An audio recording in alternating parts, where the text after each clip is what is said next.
Hi, I'm Chris McBrien, a Gen Xer, and the pop culture from my generation is awesome. And I'm Yancy Eaton, a millennial, and the pop culture from my generation is dope. Episode 34, Easter eggs.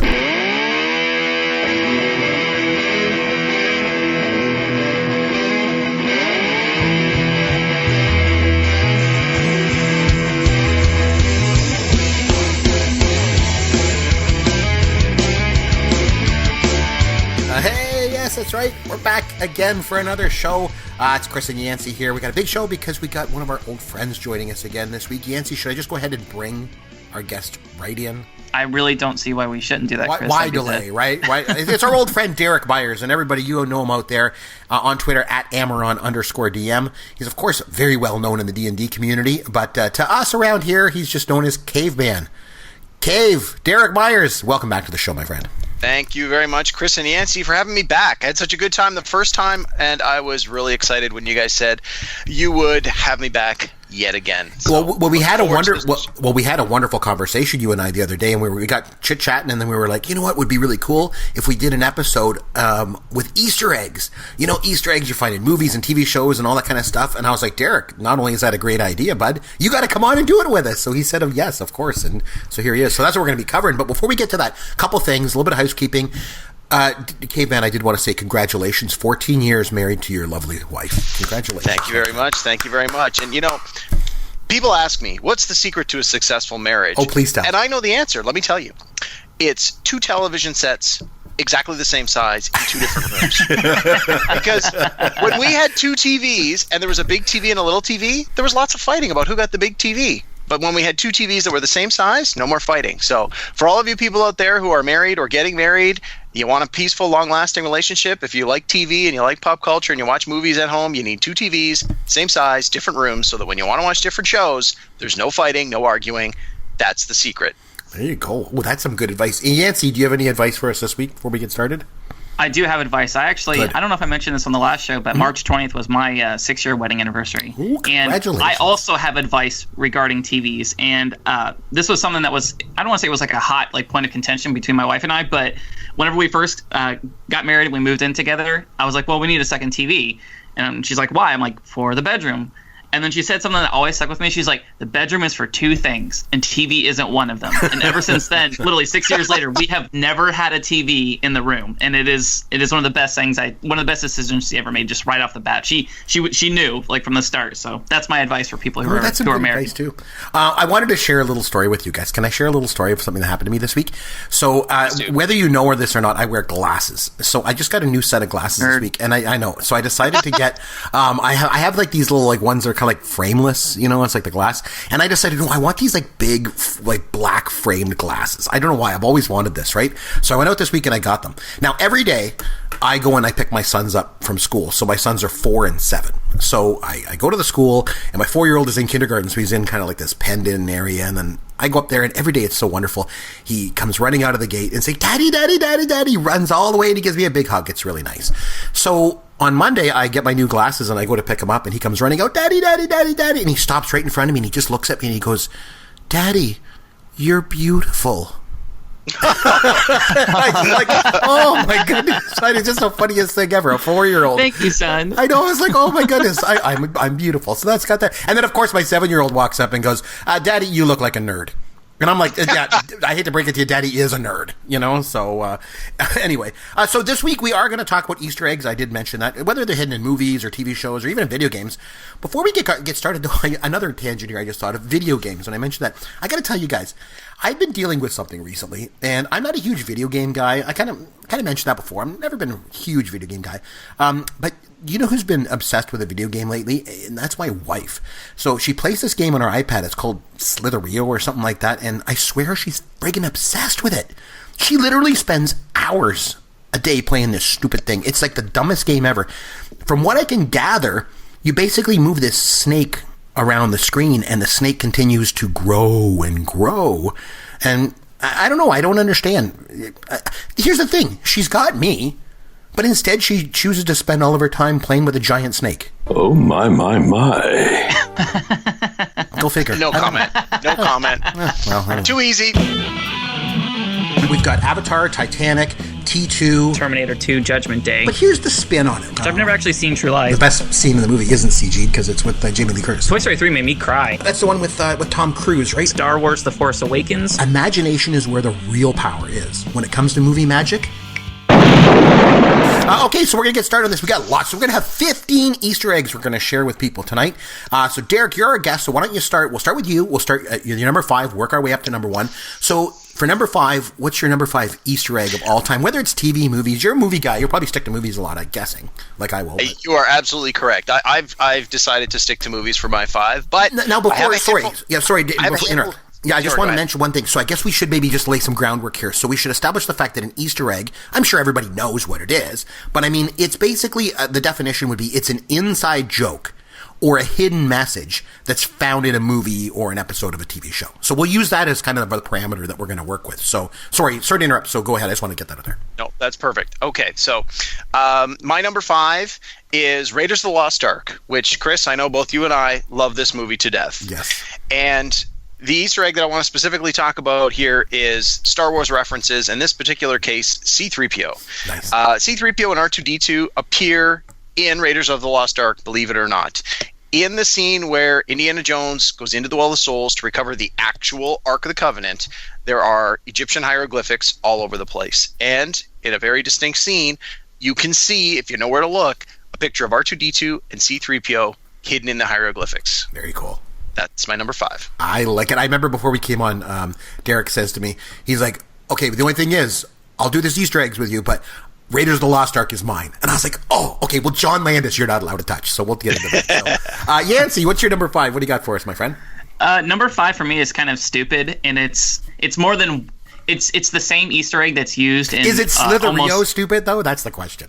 No, it's not. Honestly, Chris, that game, I haven't played the exact one that you're talking about, whatever she's playing on the iPad, but that version of the game has been done and redone literally dozens of times on a ton of different platforms. It is really, really addictive. I know exactly what you're talking about. Mm-hmm. But no, I'm talking about number 5 for me is, like I said, it has over 360 credits that we know of. It's actually a real inside joke between audio engineers and stuff on movie credits and kids' movies and TV shows and anything you can possibly think of. It's been in songs and everything, and that's the Wilhelm scream. I think it's like the original gangster of Easter eggs. It started out as...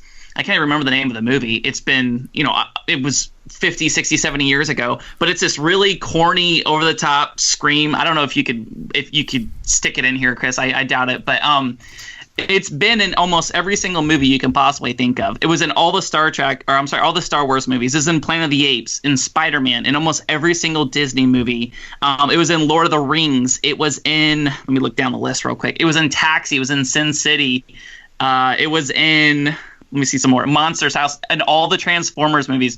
Basically, this is like a running joke where these whoever mixes these or edits the films or does post-production, they're always trying to fit in this god-awful Wilhelm scream. And they try to do it in such a subtle way that it basically like slips through the cracks and it doesn't get caught before it's basically too late. And, the movie's in theaters or it's printed on DVD, that type of thing. It's been around literally for decades. Like I said, the original gangster of Easter eggs, and that's my number 5. It's kind of stupid, but I just like the fact that people were trolls even like way back in the day. Very cool. I like it. Okay, my number 5. One of my favorite movies from the 80s is The Breakfast Club, and I think I mentioned that on a couple previous podcasts too, but I did want to mention 3 quick Easter eggs that are in that movie. So at the very beginning of the movie, when the parents are dropping off the kids, so Derek, you've obviously seen this movie. Yance, you've seen Breakfast Club? Yes, no?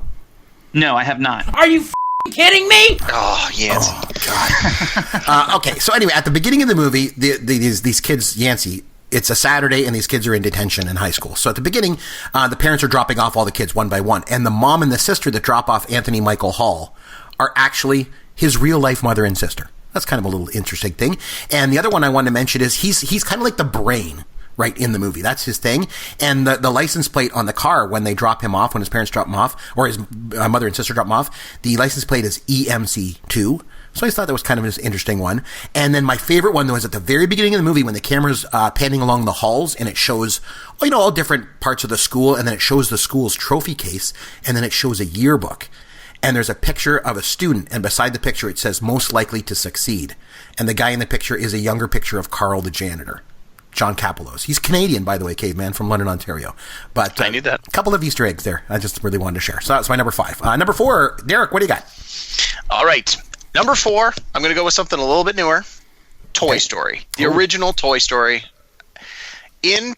Early in the movie, the toys are having a team meeting.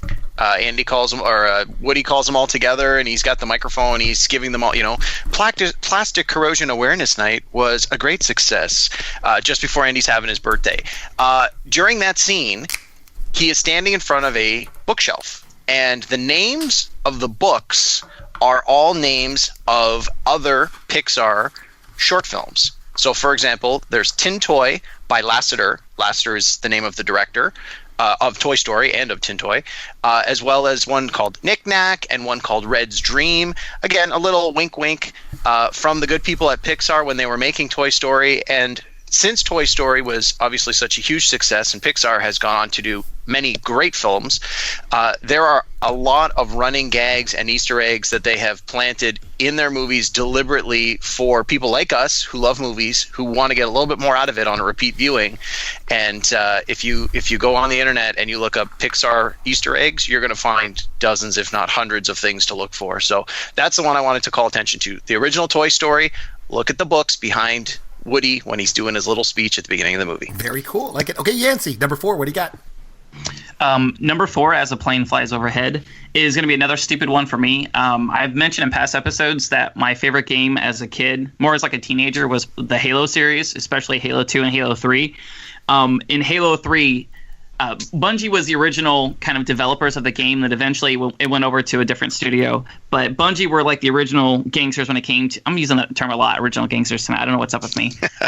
But they have always been super into implanting Easter eggs throughout all of their video games. And I know most of the time whenever people hear Easter eggs, they think of movies and TV shows. But for me, like as a kid and as a teenager, Easter eggs was the first thing everybody was trying to find whenever you first got a video game, especially something as large a franchise as Halo was. Instantly, before you would even, go online and do multiplayer, you were looking for Easter eggs. And my favorite one that stuck out of this game, like I said, Halo 3, I played it more than anything else, through my formidable teenage years, was in the campaign mode. So you're going through it, and there's a level. It's called Sierra 117. If you go just off the beaten path a little bit, you're in the forest and you're fighting and shooting aliens, and you have a battle rifle and whatnot. But if you go just off a little bit into like a little corner, you have to go behind some caves and stuff, you will find what is a family of monkeys. Only the monkeys all have the faces of humans, and they're holding a baby, but the baby is a teddy bear. Nobody's ever really figured out what exactly the Easter egg is supposed to be, but it basically broke the freaking internet whenever I was a kid, and like everybody was so obsessed with finding this thing. Even to this day, Bungie has never really given us an explanation as to why that's in the game, but that was kind of the catalyst for me that every time I play a game now, I'm now hooked on finding what that next Easter egg is. So, like I said, kind of stupid, but Halo 3's Family of Monkeys is my number 4. There you go. Okay, I love Back to the Future. I mean, who the hell doesn't, right? Yancy, you've seen that. Please tell me.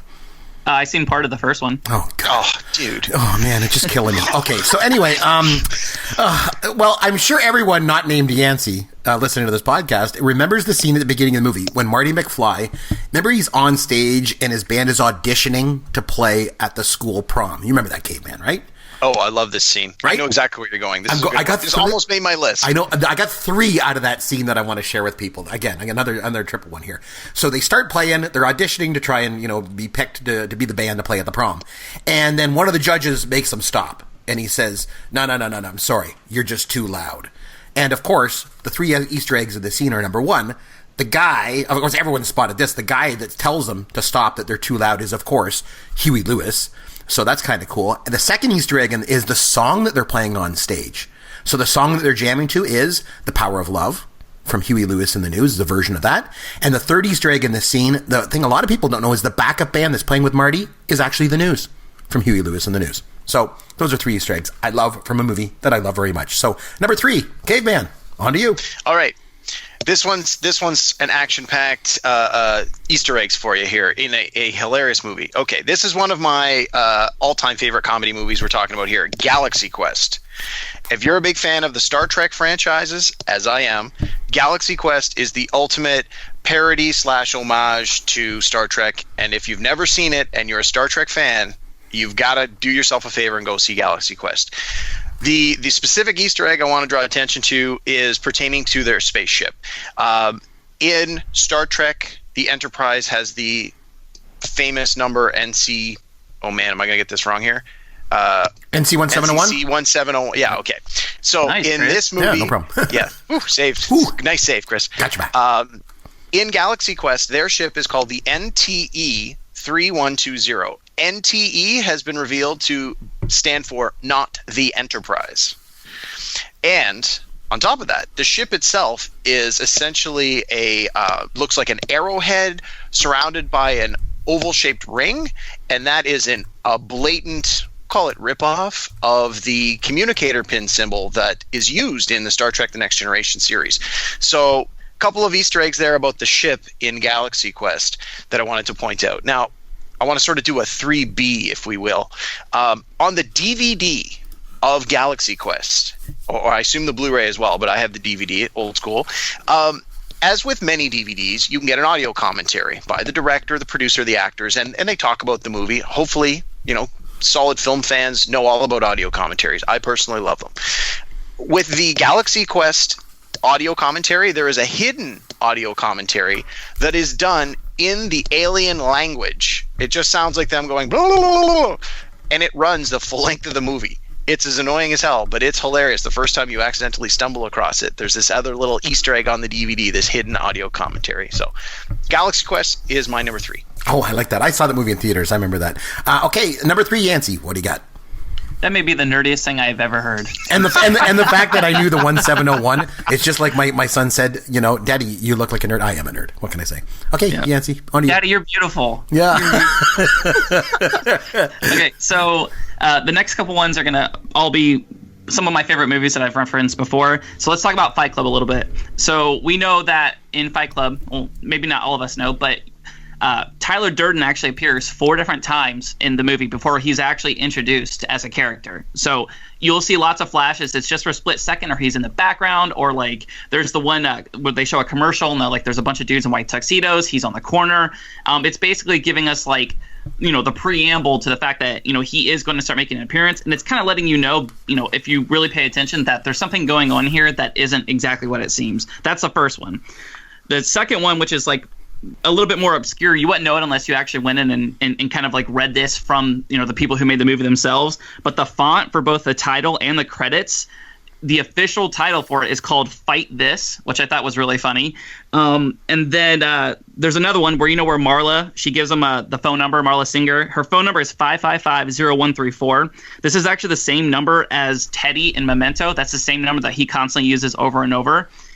That's another interesting one. But my very favorite thing about Fight Club, and if you guys know this, you can go ahead and just jump in. But do you know what one thing appears in every single shot of Fight Club? I do. Do you, Chris? Do you know? I only honestly though, I only know it because in researching this podcast, Fight Club was in my 10, and I narrowed it down to 5, so I won't spoil it. Okay. Well, props to you for knowing what it is, and it's basically every single scene has a Starbucks cup in it. And I mean, I've noticed before the Starbucks cups, but that's one of those things where, in the last decade, I've probably watched Fight Club maybe 10 or 12 times. And for me personally, there's a couple scenes where I haven't seen it, but the makers of the movie itself absolutely swear by the fact that in every single scene, whether it's all the way in the back or it's slightly obscured, or like whenever there's a destruction and like the wall falls down, you'll see like a little Starbucks cup, which I just thought was really, really funny. Fight Club still there's probably 30 or 40 different little Easter eggs like this. There's too many to mention, but they really paid attention to detail with this. And if you watch it, like I said, every single time on a second, third, fourth, 10th viewing, you're going to pick up more stuff on Fight Club. Very cool. It gave me a reason to go back and watch Fight Club for the 30 or 40th time. It was an Easter egg I was not aware of until this week when I was doing the research. But to your point, now I'm going to go back and watch it again, specifically look for it. Yeah. Okay, there you go. So I mentioned at the top, Caveman wanted to make sure that he could do Raiders of Lost Ark. I said, that's fine. Then I got John Landis, and I got a lot of John Landis taking me through my top 3. Okay, so John Landis, back when he was on top of his game, there was like no better director in Hollywood. He directed some of my favorite movies. And one of the things he did in almost every movie that he's ever directed, the name See You Next Wednesday comes up. So I don't know if it's a play on See You Next Tuesday. We won't get into that one. But he says, I remember him saying in an interview one time that it came from a line of dialogue from 2001: A Space Odyssey. But anyway, he gets it into almost everything he does. So in Trading Places, there's a poster on Ophelia's wall that says, see you next Wednesday. In Coming to America, I remember there's a movie poster in the subway that says, see you next Wednesday. In Blues Brothers, it was on a billboard. On Spies Like Us, it was an army recruitment poster. In American Werewolf in London, it was the porno movie that was playing in Piccadilly Circus. He's also used it in Amazon Women on the Moon and Kentucky Fried Movie. And he even got it into the video for Michael Jackson's Thriller. So for me, that's one, it's a recurring Easter egg in every single one of his movies, or almost every one of his movies anyway. And that's John Landis with sort of his signature, See You Next Wednesday. So that's my number 3. So number 2, Derek. Nice. What do you got? All right. I found when I was making this list, comedies tended to have way more Easter eggs in them than any other genre that I was looking into. And as try as I might, I was trying to find a lot of movies that were not comedies to add to the list, and I ended up putting 4 to 5 comedies on the list. So anyway, my number 2 is yet another comedy. I'm going with Ted 2. And so now let me preface this by saying I like Seth MacFarlane's work a lot. I love the Family Guy cartoon, American Dad cartoon. I love Ted 1. I love Ted 2. I thought they were all great. I'm a big fan of his work. And both the movie Ted and Ted 2 have tons of Easter eggs in them. But one of the ones that made me laugh the most and continues to do so upon repeat viewings in Ted 2, there's a scene toward the end of the movie where they go to Comic-Con. And in the movie, we've already established who a lot of the actors are, like who a lot of the characters are. And both Michael Dorn and Patrick Warburton are characters in the movie. And at this point, we go to Comic-Con and they're doing cosplay. They're dressed up. Well, who are they dressed as? Michael Dorn is dressed as Worf, and Patrick Warburton is dressed as the Tick. And the joke there being that obviously Michael Dorn played Worf on Star Trek, and Patrick Warburton played the Tick in the short-lived 2001 TV series of the same name. Except in this case, they're wearing costumes that clearly don't fit them and look like they've been made at home.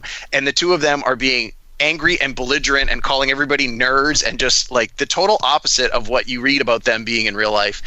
That is the Easter egg that I want to call out in Ted 2. Out of the 50 or 60 Easter eggs in that movie, that's my number 2. All right, number 2, Yancy. What do you got? Number 2 for me, no surprise, I'm going to talk about The Matrix for a second. So The Matrix is all about basically living in a simulation, and we're all batteries, and our artificial intelligence overlords are basically harvesting us for heat and power, and they've taken over. And after we scorch the sky, it's now machines that rule the world. So if you guys, there's actually probably 200 different references in this, and it takes multiple viewings to catch all of them, and you have to do a lot of reading. You have to go on fan forums and Reddit and everything like that. But there's a lot into this movie, and I still haven't really fully grasped all of it. But let me just rattle off a couple very, very quickly. So there is a book. It's called Simulacra and Simulation. It was a book by Baudrillers. I can't even say his full name, but Baudrillers is his last name. And it was basically his theory on the entire simulation theory, basically that we are products of a coder, and we're all living in like a separate but not completely real world. So at the very beginning of the movie, whenever Neo is about to go to the nightclub, he actually takes out a book, and it is that book, The Simulacra and Simulation. He opens it up, and inside of it he has a cutout with some discs of illegal files and stuff. He then goes to the door and he sees the girl with the white rabbit, obviously, which is a reference to Alice in Wonderland, and then he follows that girl with the white rabbit tattoo. He follows her to the nightclub. That's one. There's tons of biblical references. Obviously, one of the main characters' names is Trinity. I don't need to explain that. Trinity is obviously biblical. The ship, Morpheus' ship, that's the Nebuchadnezzar. Obviously, that was a biblical king. Tons and tons of biblical references to this. One of the coolest ones for me is as Neo is going to meet the Oracle for the very first time. She knows all, she sees all, everything like that. Very, very faintly in the background, Duke Ellington's song, I'm Beginning to See the Light, plays. You can just barely hear it, but it actually gets credited in the soundtrack as well. And I just thought that was like really, really cool. And there's just so many little things like that it, like I said, with each viewing, you're going to pick up more and more. There's still things that I haven't even picked up on, but it's wild, guys. It's an absolute trip to watch this movie, especially, like I said, after you've had a couple of drinks. And I'm probably going to do it this week on vacation. So that's my number 2 is The Matrix. Very cool. Okay, my number 2, going back to John Landis again. As I mentioned before, one of my favorite directors, and he directed some of my favorite movies of the 70s and 80s, and one of his best was Animal House back in 78. So you got to bear with me on this one. There's a little bit of a story here. So without getting into too much detail on Animal House, we'll save that for another time. But there's this character named Niedermeyer. Okay, and he's played by Mark Metcalf. And Yancy, actually, you might know Mark Metcalf better as the maestro from Seinfeld, Bob Cobb. But yes. Okay. Anyway, so he wants to be called Maestro. That's Call right. me Maestro. That's right. So that actor, Mark Metcalf, he played Niedermeyer in Animal House, and he's basically this like total jerk, and he's got it in for Stephen Furst's character, Kent Dorfman.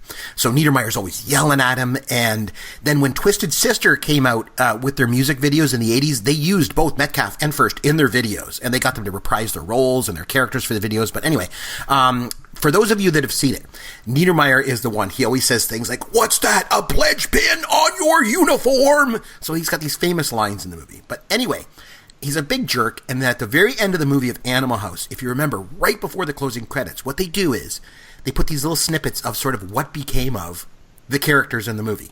Like for Belushi's character, it says, Senator and Mrs. John Blutarsky moved to Washington, D.C., right? And for Niedermeyer's character, it says, Lieutenant Niedermeyer killed in Vietnam by his own troops. Anyway, that's it. They just do this little blurb, and that's it. Okay, so then in 1983, John Landis directed the infamous scene in Twilight Zone, the movie, when Vic Morrow played this racist who basically kind of finds himself placed into these situations where other people see him as the people that he hates. Okay, so he's running away from the KKK in one scene. They think he's black, and then he turns a corner, and suddenly he's at a swamp in Vietnam, and there's American soldiers there that think he's a Viet Cong, so they try and shoot him. But anyway, just as the Vietnam scene opens up, there's these troop of American soldiers, and they're all kind of trudging along through the swamp, and one turns to the other guy, and he says, "Oh man, we shouldn't have killed Captain Niedermeyer back there." Basically a throwaway line. Yeah, little throwaway line, but total Easter egg. So a long story, but it basically links Animal House with Twilight Zone, the movie. So that's my number 2. So on to your number 1, Derek. What do you got? All right. My number 1 is from Austin Powers, International Man of Mystery, the first Austin Powers movie. Oh, nice. Nice. For the record, Mike Myers is in no way related to me, Derek Myers. Although, I have a funny feeling where you're going with this, but anyway, go ahead. Okay. Although when I was at university, I went out of town to university, so people there didn't know me, and you introduce yourself, and they're like, "Oh, hey, are you related to Mike Myers? I hear he's from Scarborough as well." And I'm like, "No." But if the girl was pretty and she asked, you go, "Well, yeah, he's my cousin." And if that was the in you needed to, strike up a conversation, you go with it. But in all fact, no, not related at all. So Austin Powers, International Man of Mystery, Mike Myers from Saturday Night Live, from the Austin Powers franchise, Shrek, etc., etc. He is also from my hometown of Toronto, from Scarborough, and he is a huge hockey fan, a huge Toronto Maple Leafs fan. And when he was writing Austin Powers, International Man of Mystery, he snuck in a little bit of hockey trivia in the first movie and in the third movie. But we're only going to talk about the first one. In the beginning of Austin Powers, he's frozen in ice. They need him. They unthaw him. And when he first unthaws, there is an American general and a Russian, I guess, general as well, standing there in full uniform. And they are introduced as General Gilmore and Borshevsky. And for Toronto Maple Leafs fans in the 90s, I hope that this is not a surprise, but Doug Gilmour, the name of the American general in the movie, is after Doug Gilmour, all-star hockey player, huge Toronto Maple Leafs guy, scored over 100 points in the 93 and the 94 season. And Borshevsky is based on Nick Borshevsky, who in the 93 season scored 74 points for the Leafs. These were like their number 1 and 2 all-time scorers in the seasons when the movie was being written. So a little wink from Mike Myers to all of the hockey fans out there. He used the name of 2 of his favorite players representing Toronto Maple Leafs in first Austin Powers. He also had a few other Maple Leafs references in his other movies, but we'll talk about that another time. For sure. Yeah, no, I remember that because Borshevsky, of course, Nikolai Borshevsky scored the goal against Detroit in the 93 playoffs and to get them through the first round. I remember that. Oh, that was such a great time. But I think in the second Austin Powers movie, too, remember when he went on the Jerry Springer show as Dr. Evil? And then it's really hard to notice, but at the bottom of the screen, there's like a remember how CNN came out with it back in the day? They still use it now with a little ticker along the bottom, a little running. And I remember reading the ticker and it says Toronto Maple Leafs win the Stanley Cup. And that was another one that was in there. But that's a good one. Okay, Yancy, what's your number one? Number one for me, I'm not sure if it's the one that I enjoy the most, but it's the most fresh in my mind, having just seen the movie. So The Force Awakens, J.J. Abrams did a very intentional job of not just doing a lot of fan service by incorporating a lot of elements and different lines and characters from the past films, but he really added a lot of new stuff into in like really clever ways. I just want to rattle off a couple of them very, very quickly. So Finn, one of the main characters, Finn, his stormtrooper name is FN-2187, which is the same cell block where Princess Leia was held in the Death Star. There's a ton of tons of cameos, but most of them are by people dressing up as stormtroopers, which is kind of funny because you can't tell who they are anyway. But the composer and producers, the main composer and producer for Radiohead, they were stormtroopers. Kevin Smith, Daniel Craig. There were literally, I think, 15 or 20 uncredited people, actors and musicians and comedians and everything like that. They got to dress up as stormtroopers. I don't really know if this is a actual Easter egg, but I don't know if people really caught this, that Alec Guinness is actually in The Force Awakens. He has that one line where they basically took an old line that he had said, where he said afraid, and they cut it out to make him say Rey. I thought that was really, really clever. Mm-hmm. Carrie Fisher's real life daughter, Billie Lourd, is in this. She's like a lieutenant in the Resistance. She doesn't have any lines or anything, but it does show her, and it's actually her. But my most favorite, like the most esoteric, I don't know how anybody caught this, but there's a Resistance pilot. He's an alien creature. I'm not sure exactly what type of creature he is, but his name is Elo Asti, which is basically a reference to the Beastie Boys album Hello Nasty. And if you look on his suit, it actually says "Born to Ill" on it, which I just think is the coolest. Nice. Yes, it is awesome. So cool. It is so esoteric, and the fact that people can just really dig into this stuff, and I mean, they will comb frame by frame, and people just make, this is their obsession, this is their passion, this is their, for me, it's baseball music. Like, this is their thing, is going cut by cut by cut and picking up on these things. The Force Awakens as a whole, like I said, dozens and dozens of Easter eggs. I mean, there was even one part, where they met the, my friend doesn't like you, I don't like you, in the cantina. That guy even makes a cameo in The Force Awakens. It was just, a lot of it was lip service to the fans of past generations and stuff, but I just thought it was done so well. And I'm still finding stuff every single time I watch the movie, which is probably 9 or 10 times now. But that's my number one, is The Force Awakens. I thought it was a really, really well done Easter egg consortium. Very good. Yeah, that's good. Okay, so my number one, I'm sticking with John Landis here. So I got 3 John Landis ones at the top, but this is a good one though. So, and it's a very obvious one, I think, for those of the people that are in the know on this. So one of my favorite comedies from the 80s was Trading Places. It came out in 1983, directed by John Landis, of course, and just a little bit of description of the movie. So there's Mortimer and Randolph Duke. Okay, and they're played by Ralph Bellamy and Don Amici. And what they do is they cook up this scheme. They're these two like super, super rich guys. And they're like, they own this like, investment firm with stocks and all this kind of stuff. And they cook up this scheme about nature versus nurture. So what they do is they get Eddie Murphy, who's this poor guy, and they have Dan Aykroyd's character, who's like this rich guy, and they get them to switch places because they want to prove a point. And, if they switch places, if it's nature or nurture, will they thrive in the position, or will Dan Aykroyd turn to crime and all this kind of stuff. And they have a bet on this of $1. And they basically ruin both these guys' lives in order to win a bet over $1. So Aykroyd and Murphy in the movie, they get back at them by cornering the market. I think it was on like frozen concentrated orange juice, if I remember correctly. Yeah, orange juice. Yeah. You're absolutely right. So they corner the market on it, and the Dukes are left penniless. So that's the basic story of Trading Places. The movie ends, the Dukes are broke, and then in 1988, John Landis directed a movie called Coming to America. And in that movie, not to get too much into it, but there's Semi, who's played by Arsenio Hall. And he's got all this play money in one scene. It's like $1 million in this bag. And Akeem, who's played by Eddie Murphy, of course, he comes and takes away his play money because he's like mad at Semi because Semi's using it to buy like hot tubs and all this stuff. And Akeem wants to give people the impression that they're poor. So he takes this money away from him and he's very angry. And he goes out, and so Akeem and Lisa McDowell are walking along the Hudson River, like with the Manhattan skyline in the background. And Akeem hands the paper bag of money to a homeless guy who's laying in a pile of garbage. And the homeless guy takes the money and starts takes the bag, opens it up and sees that it's money, and a lot of money. And then you realize, hold the phone here, that's Don Amici. And he takes the bag and he turns and he goes, Randolph, look. And that homeless guy pops up, and of course it's Ralph Bellamy. And he says, Mortimer, we're back. And I just love that Easter egg, the way that he ties two of my favorite comedies from the 80s together. So I always thought that was one of my favorites. So I wanted to share that one. So that's our top 5 Easter eggs. I have a question for you, gentlemen, to wrap things up. Any idea where or do you have any thoughts or whatever of the origin of Easter eggs? Where do they come from? You know, the first ones? Or like where did the idea come from? Because what I was able to find was that apparently it started with video games. And I guess in 1979, Atari made Adventure. This is going way back, Yancy. You're going to think we're crazy. But they made this game called Adventure. And what happened was, at the time, Atari would not let programmers put their names into the credits of the game because they were worried that their competitors would come along and hire these people away, right? So they said, no, you can't put your names into the game.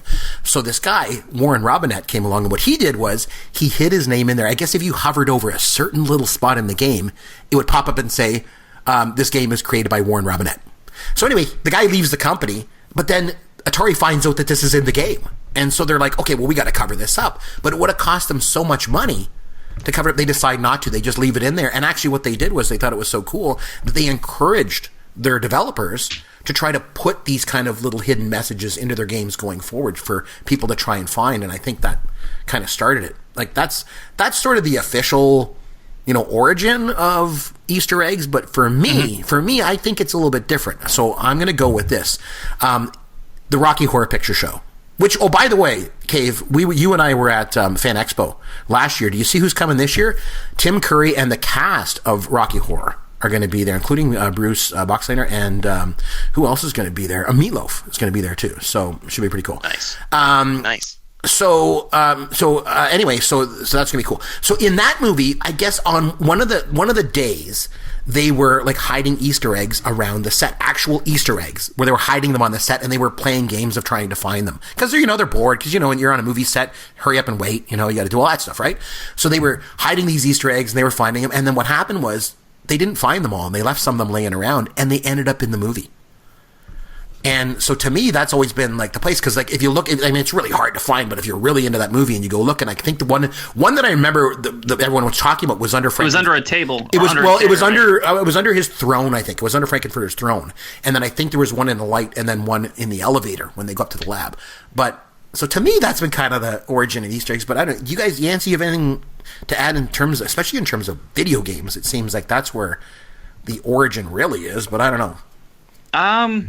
Not really. Like I said, it has a different meaning for a lot of people. I don't think a lot of people watch movies or TV shows with the idea that they're looking for Easter eggs. I think it's like a really niche kind of subculture, and it's always like the super fan, somebody that's very, very into one particular thing that is looking for these.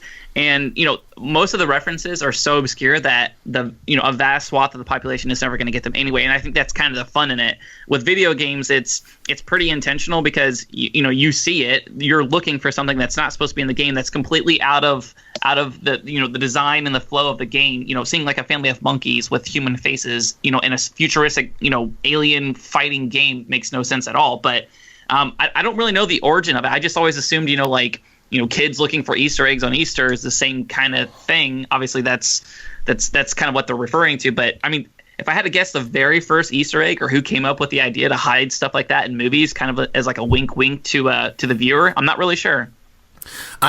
Derek, you're a movie wonk like me. Anything else to add to that? Yeah, a couple things. So Alfred Hitchcock is known for making a guest cameo appearance in every one of his movies. True. And when I was doing a little bit of homework on Easter eggs, that was one of the ones that I found that seemed to go back the farthest, which is not to say that they were calling it an Easter egg back then, but essentially it's what it is. Yeah, it is what it is. Yeah. So that's certainly one of the quote original Easter eggs, if you will. But no, to your point, I think it means different things to different people depending on their age and their context. So for me, when I hear Easter egg, I think of the DVDs, because that was like when I worked at Blockbuster Video, we were buying DVDs, a few every single week. You'd rent them, you'd bring them home, you'd buy them, and in many cases there were hidden features on the DVD that you couldn't find, like they weren't on the menu. You had to go to this page and go back and then click up and then select this in a certain order. Much like I think like Yancy's talking about with video games, it's like this became a whole thing in and of itself. Yeah, the movie was great and the special features were great, but there was some extra special feature that, and this was like really before the internet, so you could just go on the internet and go, hey, where am I going to find the Easter eggs? Like this was a real thing where people had to hunt themselves and find it. So for me, when I hear Easter egg, that's where it brings me to on sort of first thought. So there you go. Okay, well, Derek, I want to say thanks a lot for joining us. As always, you want to just mention where everyone can find you online? Yep, you can reach me on Twitter at Amaron_DM or find me on Facebook, Derek Myers. There you go. And of course, you can reach us on Twitter at Yancy Eaton or at C. McBrien, or you can always reach us on email, Chris or Yancy at popgoesyourworld.com. Yancy, I want to throw one last thing out there before we leave, okay, my friend? I don't want to change the direction of the show or anything like that, but I'd like to offer you a challenge. I think this would be interesting. What I'd like to do is I'm going to offer you a challenge of a movie, okay? And between now and next week, your goal, your mission, should you choose to accept it, young man, is watch this movie, and next week let's come back and let's review this movie together. And we're going to review it from two very, very different perspectives. Obviously, me as a Gen Xer, having watched this movie many times, and you watching it for the first time as a millennial. Are you ready to accept this challenge, Yancy? I accept the challenge with the premise that you also will accept my occasional movie challenges as well. I will tell you what, I will give you a movie right now, and by next week you have to watch this movie. We will review this movie together on the show next week, and next week then you can offer me the challenge to a movie, and we'll go back and forth. How's that sound? Okay, yeah, fair enough. Deal. The movie that you need to watch before next week, and that we will come back and review together is, ladies and gentlemen, Blazing Saddles. You've still not seen that, Nancy? He has not seen it. I know. It's on Netflix now too. I do need to watch it. He's only mentioned it 15 times, Chris. It's on Netflix, so it's free. I'm not even asking you to go onto Amazon or even onto iTunes and pay to, heaven forbid, you should pay $5 to rent a movie to do the show. It's free, so go on Netflix between now and next week and watch Blazing Saddles and take some notes, because next week we're doing a full review of Blazing Saddles from two different generation perspectives. That's going to be a good one. Until then, this is Chris McBrien saying thanks for listening to Pop Goes Your World, the pop culture podcast for the generations. Thank you for listening to the Pop Goes Your World podcast. Continue the conversation on Twitter at C. McBrien or at Yancy Eaton.